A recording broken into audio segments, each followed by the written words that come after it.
د پنجشیر د کانونو پټرولیم ریاست مسؤلینو نن د دغه ولایت له کانونو تازه استخراج شوو زمردو د پلور خبر ورکړی دی. د یاد ولایت کانونو پټرولیم رئیس محمد قاسم امیري ویلي چې یو ځل بیا د هیواد پر سوداګرو 4,920 قراده زمرد د 140,600 ډالرو په ارزښت د داوطلبۍ له لارې وپلورل شوه.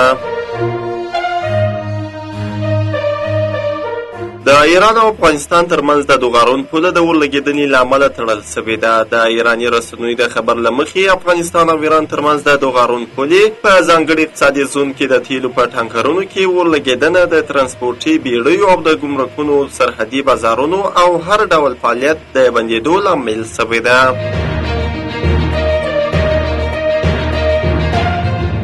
د خوړو نړیوال پروګرام WFP د بودیجې د کمښت له امله به 6 لکه افغان میرمنې د قوي خوړو د ترلاسه کولو بې برخې شي.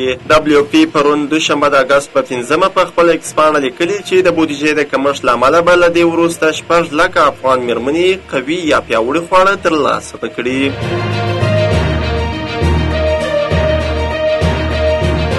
د اسلامي امارت حکومت د کډوالو او راستنېدونکو چارو وزارت د کډوالۍ نړیوال سازمان وروستی راپور رد کړ. د وزارت په یو بیان کې ویلي ځینې سازمانونه د مرستو راجلبولو په خاطر غلط معلومات خپروي او هغه د افغانستان پر خلکو مستقیم اغیز کوي.